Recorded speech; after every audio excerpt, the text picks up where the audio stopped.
Hello everyone. Hopefully you can hear me clearly. Hopefully, anyway. It says it's working, so I'm going to assume it is. I know you'll let me in the comments if it's not. So yeah, this is where we left our scene off yesterday, kinda. I kind of cheated and and set the scene up a bit better for what I want to focus on today. But it's basically the same. I did a little bit of work to the glass model and the floor, and I put in an actual image in the back plane there. But other than that, it's exactly the same. Oh, and I think, yeah, added an area lamp just to more closely match my original scene. Because I found yesterday was very kind of disorganized, all over the place, which was obviously my bad. But we're going to be hopefully a bit more focused today. So I've set up this layout on the shading window to make it nice and easy to see. And what we're going to be doing, basically, in fact, I'll jump back to this for a second, is when you look at the default glass shader, which I'll just turn on now, compared to our reference image here, we're really not getting the same sort of result. We're starting to slightly get these nice beamy sort of reflections. You can see it just about forming, but they're not as strong. So we'll be hacking that to to make that stand out more. And you'll also notice there's some caustics going on here, which we're not getting at all in this render. Maybe if you did it for like 8 billion samples, you might get a fraction of that. But what I'm actually going to make sure we're doing is good. It's off already. I just want to make sure caustics were disabled completely, because it's all going to be faked. So let's jump over to our shading panel and make a start on that. Now, before I do though, I would strongly recommend, if you want to look into this in more detail, take a look at this video here, the Advanced Glass Shader in Cycles by good old Gleb and his rubber duck. It's excellent. At least the first part of this stream is literally just reading nodes from that. I stripped quite a bit out for simplification, but yeah, it's a great tutorial. So if you've not, or if for some amazing reason you've not heard of that video, then yeah, go watch it. Cool. So first thing we're going to do is take our glass shader, and we're going to do the old shadow trick on it, yeah? Because one thing you get with Blender glass, if I kind of move the camera, you know, it's a really thick kind of dark shadow, which you don't really tend to get with glass in the first place, and it's also horrific if you try and use it for window glass, because it doesn't let any light through. And yeah, you've probably seen this before. So we'll grab a mix shader, thank you, and a transparent shader, and a light path node, like so. And we're going to take the shadow ray and drop it in there, and then the transparent ray and drop it in there, and you'll notice the shadow disappears. Yeah. Very common kind of fix that you do on window glass and various other things, but yeah. What I'm going to do now is press Control H, because that just hides everything other than the output that you're using. It works on any node, really handy. Yeah, so we've got our transparent node. Now, it turns out the transparent node is actually really powerful. There's loads you can do with it. Oh, got a little note. Hello, Peter. Hi, I'm waving. I don't have my camera on because, yeah, it's not working properly and the lighting here is horrible. So, yeah. But yeah, the transparent node is insanely powerful for manipulating glass. So if I, for example, let's put in an RGB node. I'll be deleting these in a moment, but a color mix and a value node. Let's do this. Set the value to 1. Set that to multiply. And then feed that into transparent, just as an example. Now I can manipulate the light that's coming out of the transparency. Has this gone wrong? Weird. Oh, there we go. So yeah, as I start to play with this, I think it's because that was set to not full brightness. Yeah. So even on a value of 1, you'll notice I'm now manipulating the shadow and creating this fake blue light that's coming out of absolutely nowhere. And not only that, if I multiply the amount, I can increase the brightness, and you get this kind of crazy blue beam coming out of the glass. And I just wanted to set up that little node setup so you can see what it is we're going to be affecting today. We're going to be using this to generate fake caustics, yeah?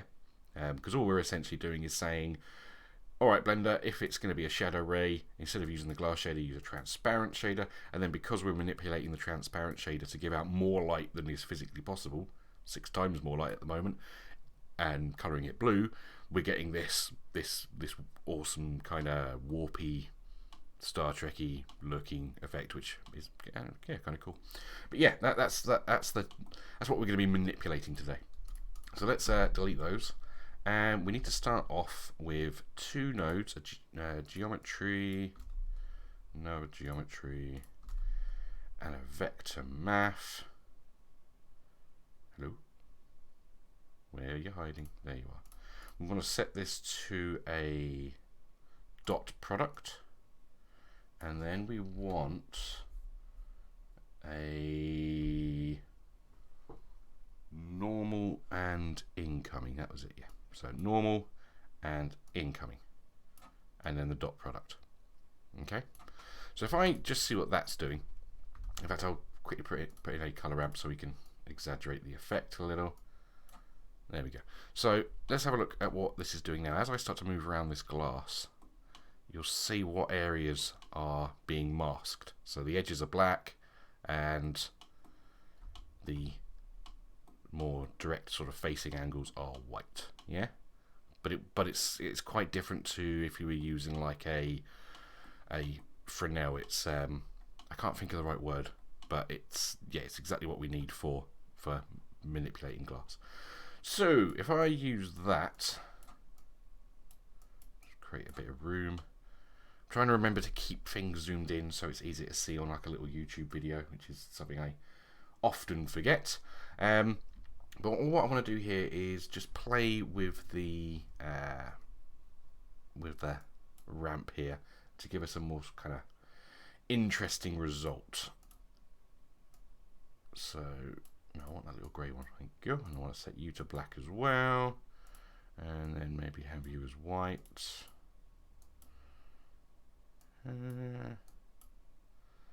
Yeah, because this will be controlling that fake light that we're sending out. So I'm trying to just give it kind of an interesting shape to work with based on that. If that makes much sense, probably not. Yeah, that's not looking too shabby. I will have to fix this in a moment actually, because one important thing is I only want this to apply to the outer layer of the glass. The inner layer is just going to literally let the light all the way through, but I don't think it will matter too much at this stage. Cool, yeah, that's looking about right. Okie dokie. So if I were to, let's connect this up to a, I don't know, what do we want? A math node to give us some control over the strength. Just set to 1 for now, but I want the control in there.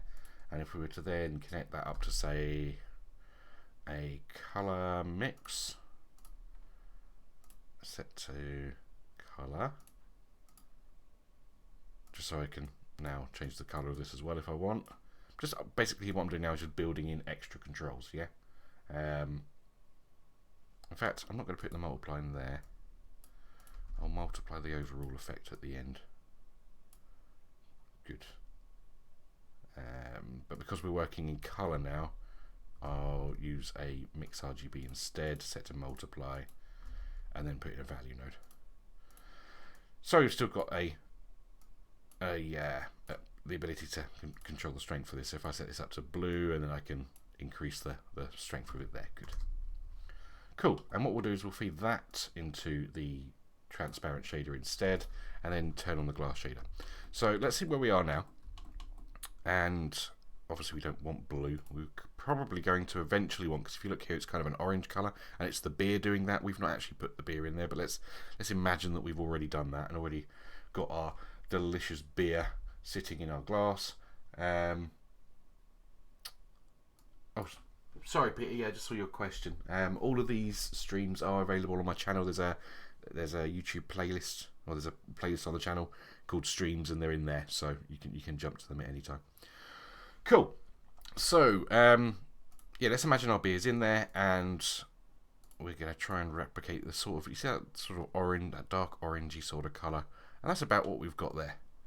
So we're starting to get this almost caustics-like effect, and we can change how this looks by adjusting this colour ramp. So if I want the caustics to be a bit more tight, I just slide all these up a little bit and it starts to bring it in, you see. But I want it a little bit out, to be honest. And you can even go even further with this. You could create another step in it here. Ugh. Yeah, that node doesn't like being zoomed in on too much.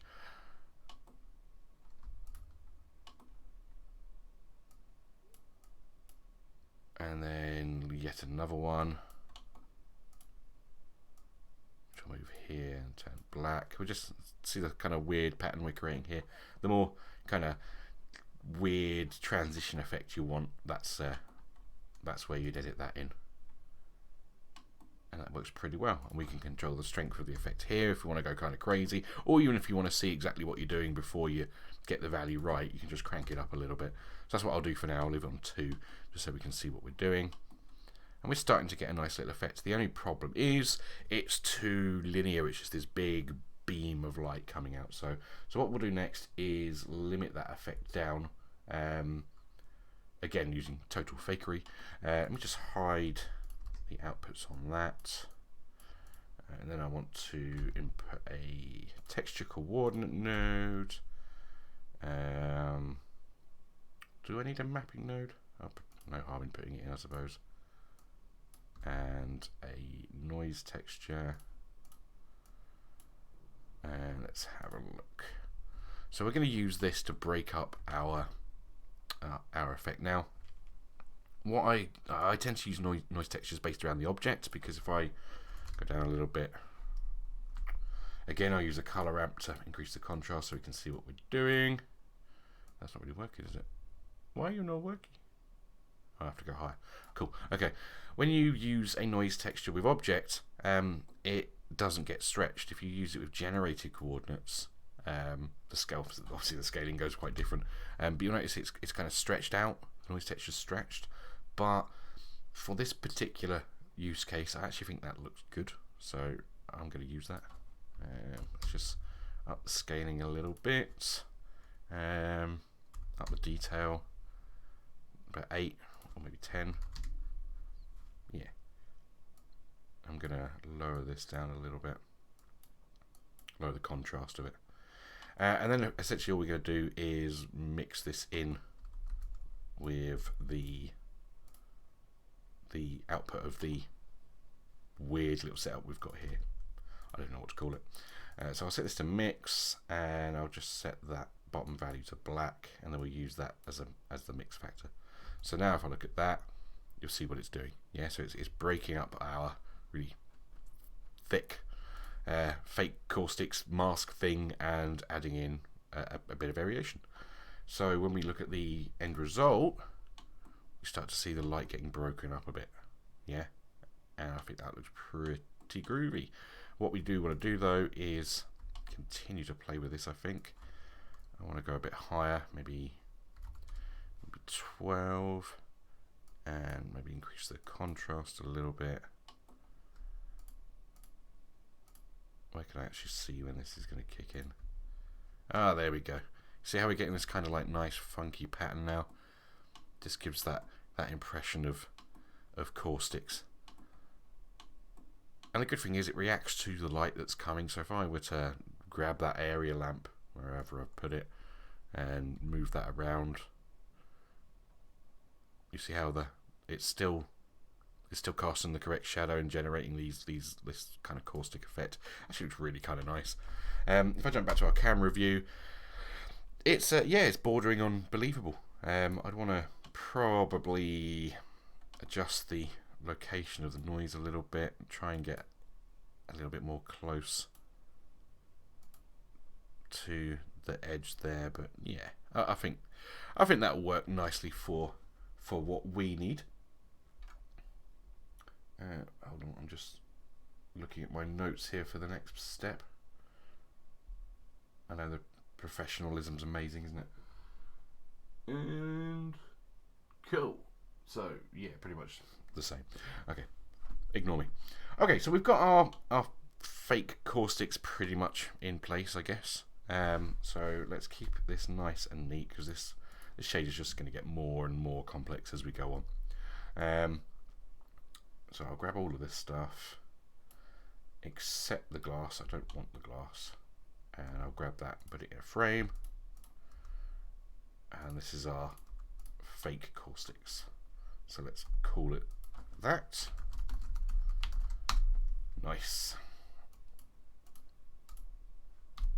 Okay, so the next thing, if we look at the reference image again, we've got kind of these two light beams of light, this really thick orange beam and this really thick white beam coming out, and causing these lovely bright reflections on the desk. And we've kind of got that with the default shader, but if you render this out, which I've done, the noise just ends up as nothing. It's barely even noticeable. It's nothing even remotely like this. Initially I was like, oh cool, that just means I need to up the strength of the lights, and I did, and there's no way the glass shader will replicate that kind of effect. So we're going to take matters into our own hand, because why not? So to start off with, I'm going to grab these nodes here, and I'll just copy and paste. Nice little tip actually, if you Control C, Control V rather than Shift D, nodes that are in a frame, the ones that are pasted won't be in the frame. If you Shift D, like if I Shift D this one, it's still in the frame, and then you have to hit Alt P to get it out, which is a bit annoying. So yeah, nice little tip. Anyway, now I'm going to run over here.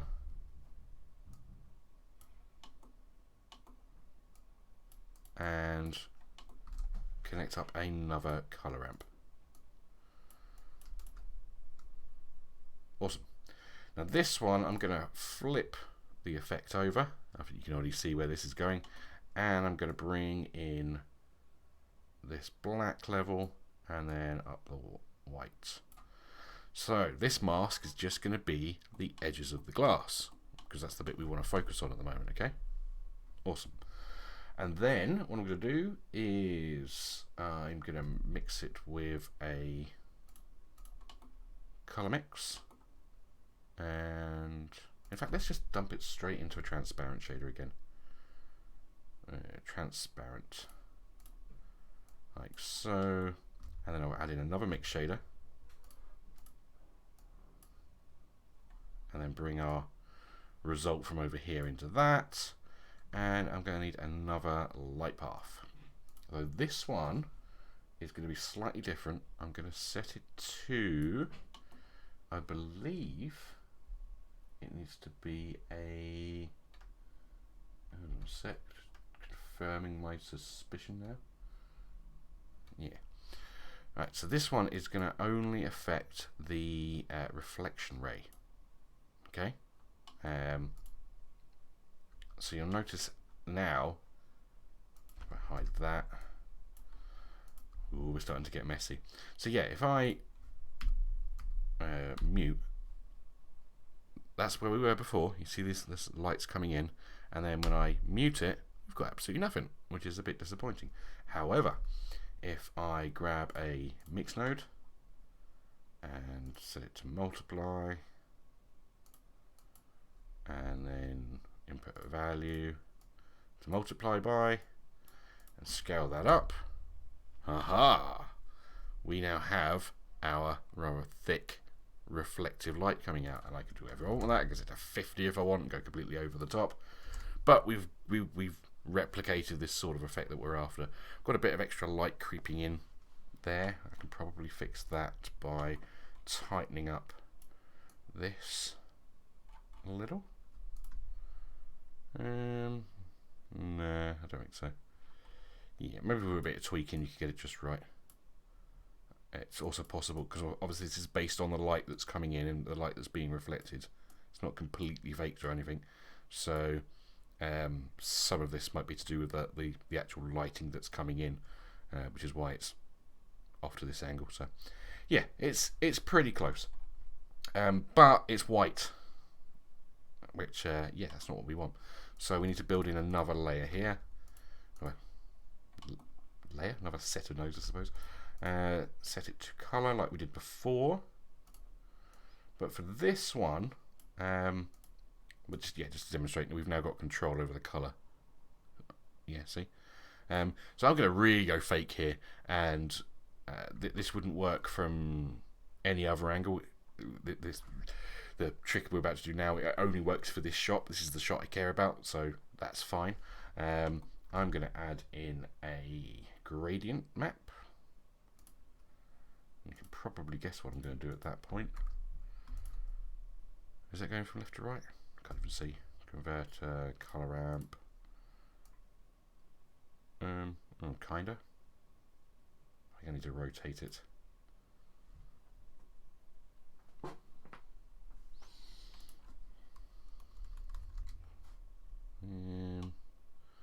It's kind of hard to tell, actually, isn't it? No, that's about right. Yeah, that'll do us anyway.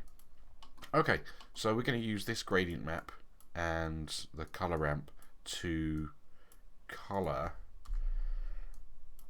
the effect of this. Yeah, so this black I'm going to change to, as we can see in the reference picture, a really kind of bright, rich orange sort of color, and then leave that at white.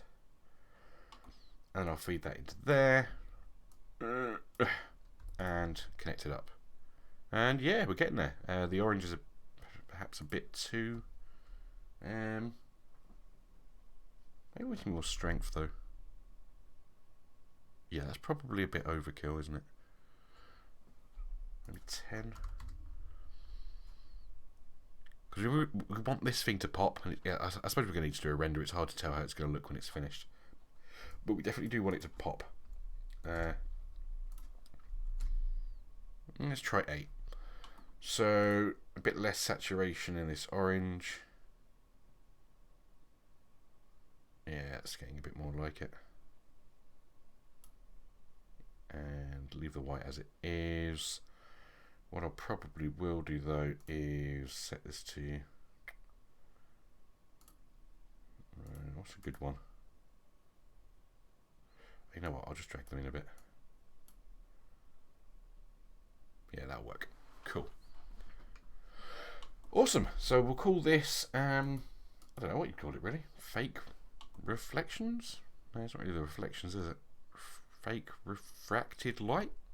Reflective light? Who knows? I'm just going to put it in a frame. And we'll call it, I'm calling it fake reflective light. There we go. If anyone's got any suggestions on what that should actually be called, please let me know. Cool. And the good thing is, because this is all based off of the initial glass shader, it makes things really simple. I mean, obviously from this point onwards we'd probably want to make adjustments to adding in some surface imperfections. In fact, looking at the time, I might even go ahead and make a start on that.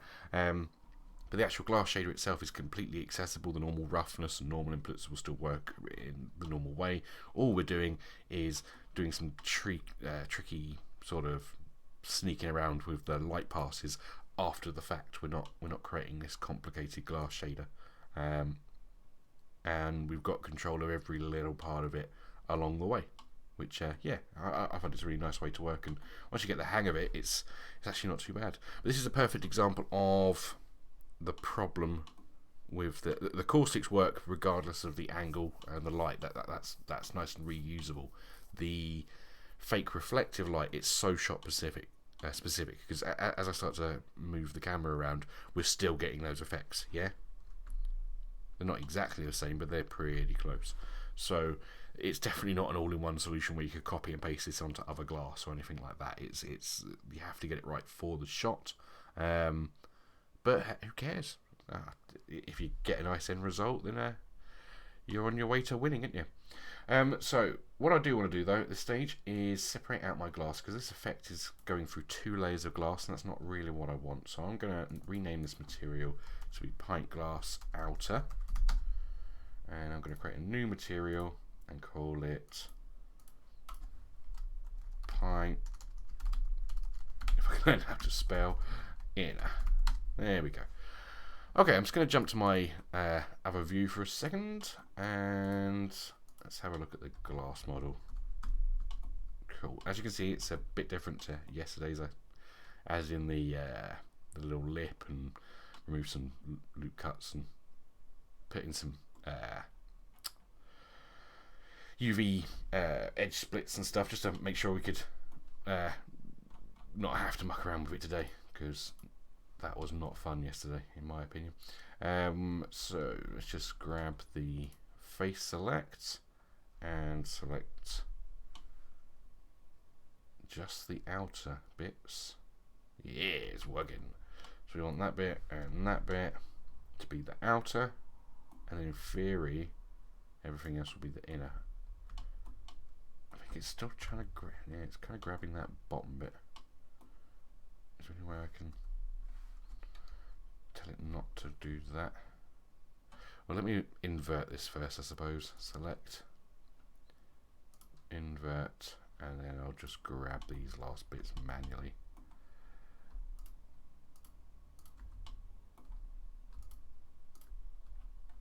Cool, so we've now got almost. Damn you. Damn you. Must have. There we go. Oh, why? Why? Okay, there we go. So now I've selected all the vertices for the inside of the glass. I can go to my material, assign those to the inner part, and now if I go back to shading, we should see the inside being all diffuse. Good. So we've got our inside glass bit. We'll just bring back the rest of the scene and jump to camera view again. And all we're going to do here is just add in a glass shader, like so. But you'll notice all the effects have gone. Yeah?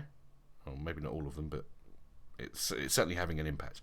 And the reason is the outer layer of the glass is working all its magic by processing those shadow rays, or the rays that should be shadows, but we're diverting them into down a different course. Now the innermost layer now, because it's just a normal glass shader, those rays aren't getting through. Yeah, it's just creating a normal shadow.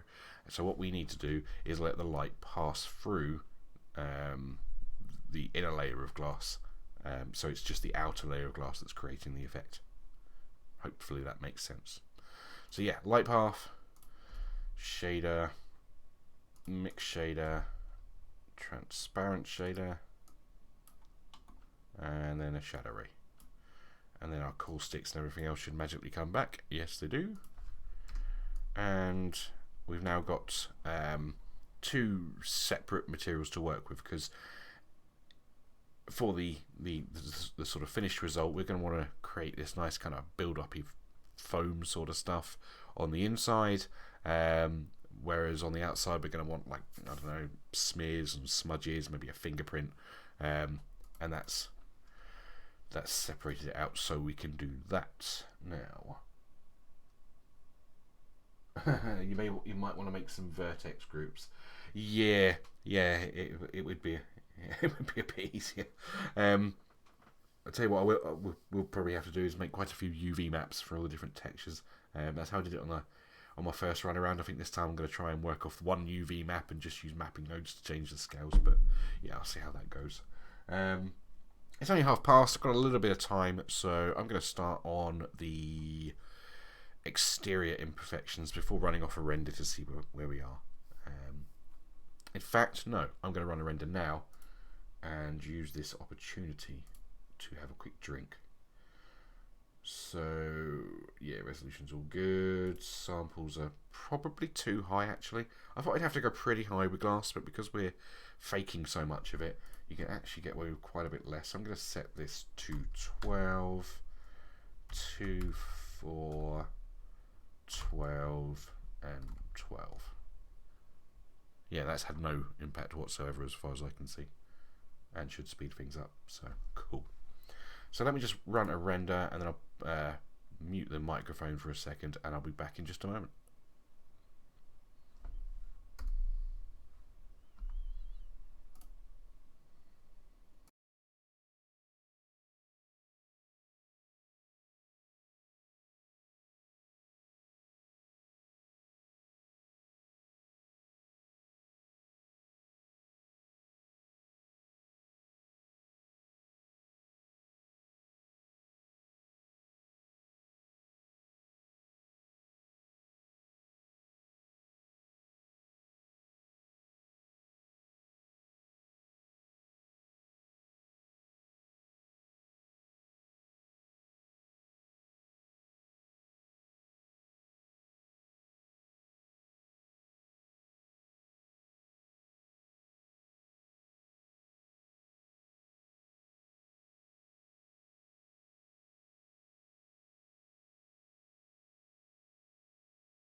Okay, so we've got our little render there, and yeah, it's not looking too bad.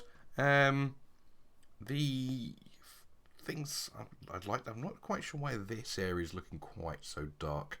That's definitely something we'll need to address, I think. But also, I could tell that these fake, like, reflection light things, these beams of light, they're not as strong as I would like. So I am going to go with my initial feeling and jump those up to 20. It seems crazy, but I think it's the noise doing that. I think once that actually renders out, that'll look quite nice.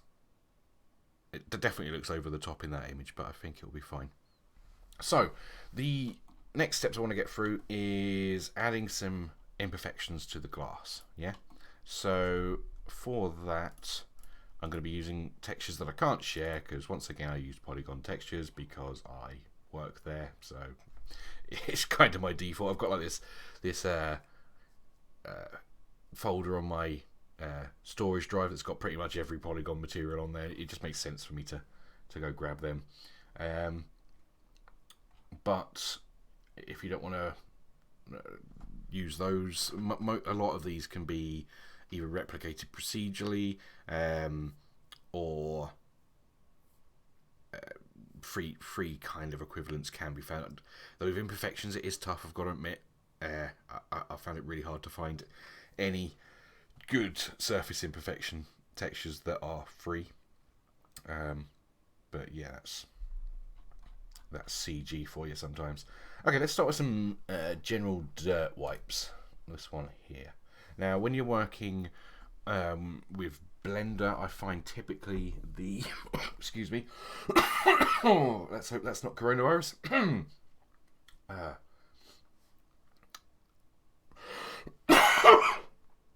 Oh, apologies. Lost my train of thought. Yeah.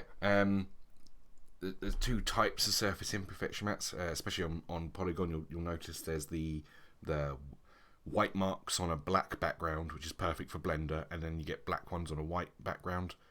Obviously, you can just invert them; it doesn't really make a difference. But if you've got the option, go with the white marks first. The reason some places offer two types is because for the two different workflows, you've got specular glossy, where it's easier to use the black marks, and then you've got a roughness workflow like the principled shader and, well, pretty much all of the shaders in Blender, where it's better to use white marks. So yeah, cool. Anyway, so we've got our mask brought in, and I'm just going to preview it, and we've got nothing, which means I have not UV unwrapped my glass. So let's do that now. I'm just going to select the whole thing and unwrap as a cylinder projection. Awesome. Let's see what that gets us. Oh, that's hideous. Damn. Okay, let's have a look what the actual UV looks like. Hello, UV. Oh, it's not very good, is it? Okay, let's scale that up a bit. About there. Be easier if it was a square texture, actually. Maybe something like that. Oh, it's really hard to tell. Let me just jump this over to rendered as well. I don't want to scale it up because I'm going to at least attempt to do the scaling in using mapping nodes. I just want the rough dimensions of the UV to be about right. I think that is. Yeah, I think that'll work. So yeah, we'll jump over to that. By the way, I've been using a lot of shortcuts from the Node Wrangler add-on. If you don't know what that is, it's a free add-on that's included with Blender. You don't have to download anything, you just have to enable it. So go to add-ons, turn on Node Wrangler. It does a couple of different things, but the ones I use the most are some handy tools when working on nodes, funnily enough. So you can, for example, if you hit Control Shift and left click, it lets you instantly preview a node. If you click on a shader, it will just connect that shader to the material output.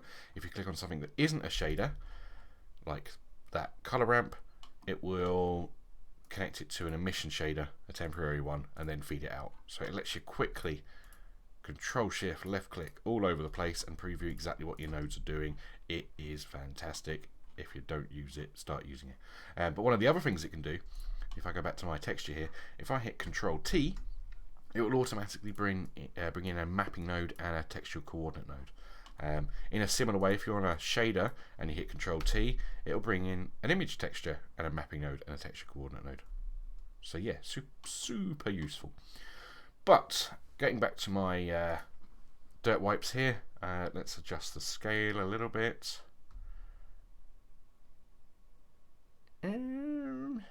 Yeah, I think something like that will kind of work. This is actually going to be really subtle. I don't even know if it's worth doing, to be honest, but hey ho. So I've got my dirt wipes, and I'm going to bring in another image texture and use that kind of fingerprinty one. Set that to linear as well. Now, fingerprint size. That's a bit big, isn't it? That'd be quite a small pint glass. If I got served that in a pub, like to that scale, I'd be like, yeah, excuse me, mate, bigger glass, please. Though at the moment, if I went into a pub, I imagine it'd be closed, or at least very empty. Actually, I have no idea. I bet loads of people are just ignoring it and going down the pub anyway. It wouldn't surprise me. The UK is not known for its intelligence. You just have to look at Brexit. I apologise if there's anyone listening to this who's a big Brexit supporter, but if you just press Alt and F4, that will solve the problem. Where are we? That's about right, I think. In relation to the glass. You can't see me, but I'm holding this invisible pint glass in my hand at the moment, trying to gauge the thumb sizes. But yeah, I think that's about right. Let's about a bit. Along the Y. Yeah, that's about right. Cool. Okay, so what I want to do obviously is combine these two together. So I'm going to use a color mix. And I know these are just grayscale, so I could get away with a normal overlay sort of method. But I'm going to use this, so I've got a control for it. And then I'm going to feed the wipes into the top and the fingerprints into the bottom. And then it allows me to overlay the fingerprints on top. If you're wondering what screen does, by the way, I tried googling screen because I hadn't heard a good explanation of it, and it's actually quite funny what it does. It is a invert, multiply, invert operation. Yeah. So if you imagine, you could replicate what a screen does by inverting both of these, then using a multiply node, and then inverting the output of the multiply, and then you'd have a screen node. Yeah, if that makes any sense. It's really weird, but it's a really good way of overlaying the white areas of a map onto another map, but in a is linear the right word? In a linear way, in the same way that multiply is not like subtracting. A screen isn't like adding. It's using a multiply operation in there somewhere. So yeah, it's a good one to use. But I actually think I need to lower the effect of this one. It's too powerful. So I'm gonna, in fact no, I'm not gonna multiply it. I'm gonna use a color ramp, so I've got even more control. I love color ramps. I use them a lot. So I'm just bringing up the black value a little bit, so it's only going to be the worst part of the smears that are kind of coming through. And then if I want to lessen them a little bit, I can just lower the white value there. Yeah, I think I'll do that. And then I'll up this and start to bring in our fingerprints. But I'm going to do the same thing to those as well and add in a color ramp and just get the worst of them. Because it's just that kind of greasy, the actual fingerprint shape that I really want more than anything. Maybe pinch it in a little bit so they stand out, and then as I overlay it with the screen, I get both. Yeah. And what we're going to be using this for is to build up our roughness map, basically. So the last stage of that would be to put in a value node. Now this is going to act as our overall roughness, and then I'll simply screen mix the roughness map that we've created over the top of that. Yeah. So if I set this to, well, if I just leave that as it is and plug it into roughness, and then look at our glass, it's just normal glass because this is now our roughness value. So if I set that to 1, we have completely rough glass. Now I'm going to use a value of about 0.05. Just a slight hint of roughness. And then let's see how we're doing on here. Let's try 0.35. Maybe. This is a really hard one to tell without doing a full render, by the way. I'm going to leave it all the way maxed for now, and we'll do a render and then judge it from there. Because at the moment you're probably looking at that and thinking, like, is it even doing anything? Are you talking rubbish, Bill? And I might be. But yeah, as I say, it's really difficult to tell. It mostly only shows up on the reflection sort of areas. You can just about see a thumbprint in this area. I don't know how well that's showing up on YouTube. But yeah, you really need to render out properly with a good few samples to see the effect this is having. But for now, let's dump this in a frame and call this our roughness. Get in the frame. Thank you.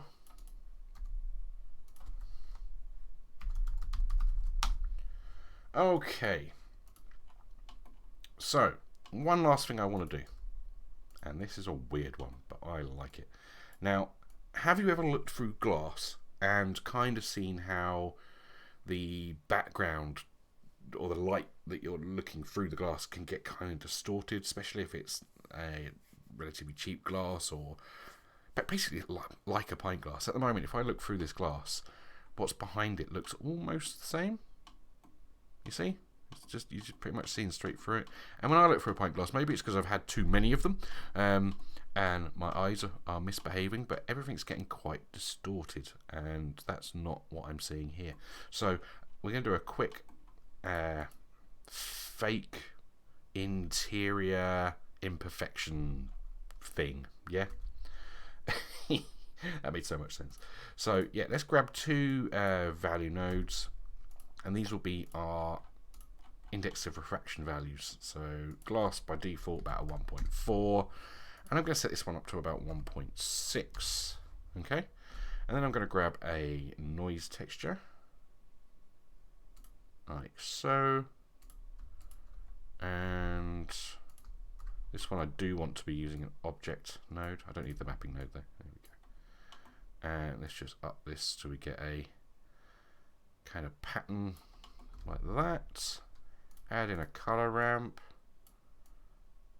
and pinch it in quite a bit so it's quite obvious where the break in it is. Cool, yeah, I think that'll work. And then I'll add in a, what do I want here? A map range value. Let's just hope up to God I'm using this right. I was using a different technique. I think I used a color mix node, and someone on Twitter was like, no, you're being a moron. Yeah, using a RGB calculation on a grayscale thing, that's just not the way to do it. And I was like, cool, chill, man. No, I'm kidding. This is definitely the best way, better way to do it. So let me dump that in there. I hope I'm getting this right. But yeah, if my brain's working correctly, wherever there's a black value, it's going to use the value of 1.4. Wherever there's a white, it's going to use the value of 1.6, and then it will, obviously, the intermediate grey values will be between them, which probably means we'll need to tighten these in, actually, because we don't really want it to transfer much. Probably no detail whatsoever. And then I'm going to feed that into the IOR. And then we'll preview that shader again. And already you can see it. It's not the result that we want, but it's a good sort of exaggerated demonstration of what I'm talking about. Can you see how it's distorting everything you're looking through now? Yeah? And that's awesome. That's the sort of effect that I wanted to replicate. So let's just make it a bit more subtle. Drag these apart. And probably up the scale of this a little bit. And probably lower that a tad.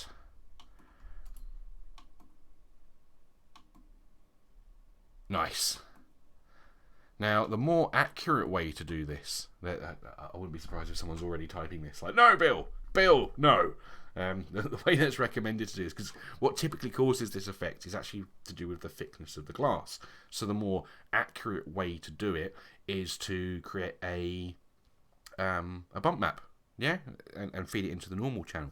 And that is the route you'd want to go down in some circumstances, because you can get some weird problems doing it this way. But when you're looking at an item like this, like a pint glass, if you try and do those normal values, when you start mixing in all these other effects and using other normal maps like imperfection maps, like scratches, you get some really weird kind of black lines around the outside of the glass, it's almost like the refractions being calculated wrong.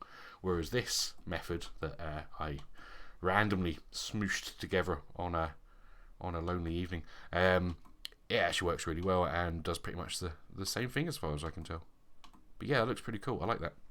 So we'll call this our fake interior imperfections. Cool. So yeah, got a bit crazy node wise. I like it. This is where I feel comfortable and happy, when I'm surrounded by nodes that I barely even understand, even though I made them a few minutes ago. Do you get that? Do you open up a blend file and you're looking at your own work and you're being like, yeah, I ain't got a clue. It's helpful to put in frames and whatnot, but sometimes even then I'm still completely oblivious. But anyway, we've pretty much got as far as I wanted to get today. I'd love to hear from you guys. I mean, do you want to carry on with this project? Because I'm perfectly happy over the next few days to cover the interior foam, the liquid. My final render had bubbles bobbling up, so I could easily get another stream out of this, if not two. But if you'd rather see something else, yeah, throw in some suggestions. But before we call it a day, I do want to see where we are in terms of a final render. So let me at least get that going while I continue to chat rubbish. Good. Render away, my friend. Oh, another comment here. What's this say?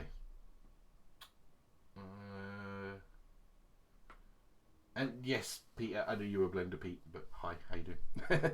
And thanks for the stream. I noticed you set your dirt maps to linear. Is it in order to get the most information from map or something like that? And yes, you're quite right. Basically, as a general rule that I go by, if the texture itself isn't going to in any way influence the colour of the material, set it to either non-colour or linear. Yeah. Which basically do the same thing as far as I can see. If anyone's got a correction on that, then tell me. It's just in all the other apps that I use, there is no non-color data. It's just linear. So in my head, I'm always like, yes, select linear. I know most people use non-color, but yeah, I don't think it makes much difference. But definitely don't use sRGB for roughness maps, normal maps, and things like that. What I can see from this render, though, is definitely gone over the top with the IOR effect. It's looking a bit crazy. It's like a portal to another universe. Ooh. I've been watching Fringe recently. Anyone remember that show? That's a crazy show. Any show that you have to pay attention to the title sequence to figure out what universe that episode's going to take place in it's never going to be a popular show, is it? It's going to be a niche one for the more geeky types. But yeah, I love it. But yeah, the IOR I would definitely turn down. I'm not going to muck around with it now because it's we're getting the idea. But yeah, we've pretty much got those light rays on the table. About the right sort of intensity compared to the reference. The Core 6 isn't looking too bad. The glass itself, it's still got a bit of a dark shadow going on, and that is a hard one to solve. Well, not even a dark shadow. But did you see this kind of base area? It just looks kind of blacked out and dark. I kind of hid that in my final with just post-processing. It's a difficult one to get around, because when it boils down to it, the glass shader in Blender is pants. It really is. I don't like it at all. Compared to I've been using a lot of other render engines recently, particularly Corona, and it's just jaw-dropping what that thing can do with glass. And you don't have to do any of this crazy node setups that take 45 minutes to explain. You just kind of go, make that glass, and then hit render. And it looks amazing. It does all of this. All of the stuff we're trying to fake, it just does it. Boom. Including those kind of crazy caustics. You know, like when you've got a swimming pool in the evening and the sun's hitting the pool and it's projecting these funky patterns of the water ripples up on the wall next to the pool. Yeah, it does all that just by hitting render. No other steps necessary. And yeah, Blender's one, you can't even get the dark areas of the glass to look right. It's frustrating. But there's always tricks you can do to fake it, and that's what I've been doing a lot of recently. But I'm going to call it a day there. As I said, if you've got some ideas for me, I'd love to hear in the comments. Even if you're watching this later after the stream's finished, throw it in the comments. About what you'd like to see next. Do you want to see more of this project? Do you want to see something else? If so, be specific. Ask away. I'm going to be attempting to keep this going through the entire Corona isolation period, just so those that are stuck at home and not used to it have something geeky to look forward to each day. But thanks for watching, and I'll catch you guys later. Now, how do you turn this off?